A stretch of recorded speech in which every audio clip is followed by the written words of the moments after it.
Affaires prioritaires.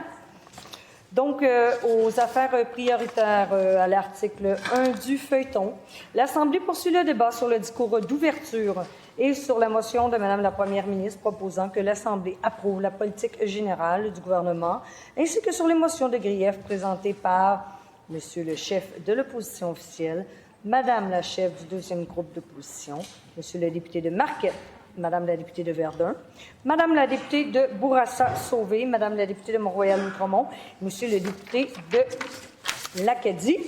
Avant de donner la parole à Monsieur le prochain intervenant, dans le fond, je vous informe qu'il y a 6h45 minutes et 14 secondes qui ont déjà été utilisées dans le cadre de ce débat. Puis la répartition du temps de parole est la suivante: 9h23 minutes et 3 secondes pour le groupe parlementaire formant le gouvernement, 3h41 minutes et 9 secondes au groupe parlementaire formant l'opposition officielle, 2h36 minutes et 46 secondes au deuxième groupe d'opposition, 1h33 minutes et 48 secondes au troisième groupe d'opposition, puis 60 minutes au représentant du gouvernement pour sa réplique. Donc, si j'ai bien compris, Monsieur le député de Masson, vous avez débuté votre intervention. Est-ce que vous la terminez? Oui, Monsieur le député de Masson? Non. Très bien. Merci. Merci, Madame la Présidente. En fait, je t'ai rendu, on parlait tout à l'heure du plan québécois des infrastructures, parce qu'on sait, le plan québécois 2026-2036, on met davantage de dollars plus que jamais dans le maintien des infrastructures. On a d'ailleurs rehaussé aussi nos investissements de plus de 5 milliards sur les 6 prochaines années, ce qui porte le PQI à 167 milliards de dollars. Puis on peut conclure, Madame la Présidente, que 71 % des sommes investies sont consacrées au maintien du bon état des infrastructures existantes. Puis ça, c'est un signal clair que les priorités de notre gouvernement sont à la bonne place. Alors, Madame la Présidente, les secteurs qui sont visés, là, on parle ici dans qu'est-ce qui structure le quotidien des Québécois, c'est la santé, les services sociaux, l'éducation, l'enseignement supérieur, le transport collectif, le réseau routier, la transformation numérique des organismes publics. Puis c'est un choix qui démontre notre volonté de gérer de façon efficace, transparente et durable. Puis évidemment, là, ça, Madame la Présidente, ça ne signifie pas qu'il faut renoncer aux nouveaux projets. Mais non, au contraire, les nouvelles infrastructures, ça demeure essentiel lorsqu'elles répondent à des besoins réels, qu'elles soutiennent le développement économique et qu'elles améliorent l'accès aux services. Mais le vrai test, Madame la Présidente, ça va être la cohérence dans le temps. Donc, on parle ici du maintien des actifs. C'est un engagement qui se tient sur 10, 20, 30 ans. Il faut la collaboration de tous les partis qui sont présents dans cette Assemblée, ainsi que nos précieux partenaires de la société civile pour qu'on puisse y arriver. Donc, les nouvelles infrastructures qu'on va construire, elles doivent aussi s'inscrire dans une vision qui est plus large, où on cesse d'opposer le développement à l'entretien. Un bon gouvernement, c'est lui qui est capable de faire les deux avec discernement.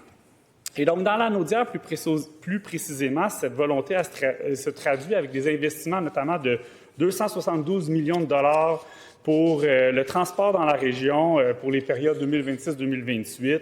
Ça va permettre notamment la reconstruction d'un pont d'étagement sur l'autoroute 31 au-dessus de l'autoroute 40 à Lavaltrie, l'asphaltage de l'autoroute 40, plusieurs autres routes. Ici, je ne vous donnerai pas l'énumération complète, Madame la Présidente, mais l'objectif est clair. C'est d'améliorer la sécurité routière, d'augmenter la durabilité des structures, réduire les dépenses à long terme. C'est ça qui doit être une politique d'infrastructure intelligente, investir au bon moment, au bon endroit, avec une vision long terme. Dans Masson, plus précisément, on voit aussi comment cette même logique peut porter le développement régional, parce qu'on pense d'abord au projet du quartier universitaire à Terrebonne, auquel on a consenti 3,5 millions de dollars pour l'élaboration des plans et devis. Puis c'est un projet qui est structurant parce que ça va favoriser l'accès des études supérieures pour les jeunes de la région. Ça va aussi réduire l'exode vers les grands centres. Ça va permettre d'offrir des programmes prioritaires, notamment en soins de santé, en technologie de l'information et en sciences administratives.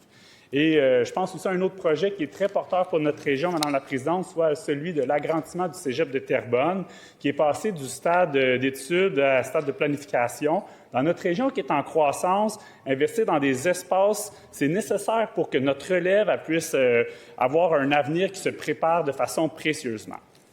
Et je pourrais vous en parler longtemps encore, Madame la Présidente. J'aurais pu vous parler du Centre hospitalier Pierre-Le-Gardeur, du Centre de formation professionnelle, des maisons des aînés, des nouvelles écoles primaires, des agrandissements d'écoles secondaires. C'est des projets qui sont concrets, Madame la Présidente, qui sont tous aussi essentiels. Et c'est ce qui fait en sorte que dans notre travail de député aussi au sein du gouvernement, bien, on trouve une façon de s'impliquer. Et ça démontre aussi une vision qui est rigoureuse des infrastructures. Ça ne se limite pas à réparer ce qui existe. Ça consiste à investir où les besoins sont réels, là où les retombées sont durables et là où l'impact est vraiment réel pour les citoyens. Alors, Madame la Présidente, la logique, elle s'applique aussi à notre économie dans le contexte où la première ministre elle a eu raison de le mentionner, de parler de nationalisme économique, de mieux accompagner nos PME, d'acheter québécois dans nos contrats publics, de diversifier nos marchés d'exportation. C'est des gestes qui sont importants pour renforcer notre autonomie économique. Puis quand on soutient nos entreprises, bien, on se donne les moyens de financer dans la durée les services et les infrastructures qui sont essentiels pour la prospérité collective du Québec. Alors, je parle ici aussi un peu d'économie parce que dans mon rôle d'adjoint parlementaire aux relations internationales, on a le soutien à la commercialisation, à l'exportation qui est administré aussi par Investissement Québec. Ça s'inscrit dans cette même recherche de solidité. Ça aide les entreprises à exporter, à croître, à innover, à accroître notre PIB, à renforcer notre compétitivité et à soutenir nos régions.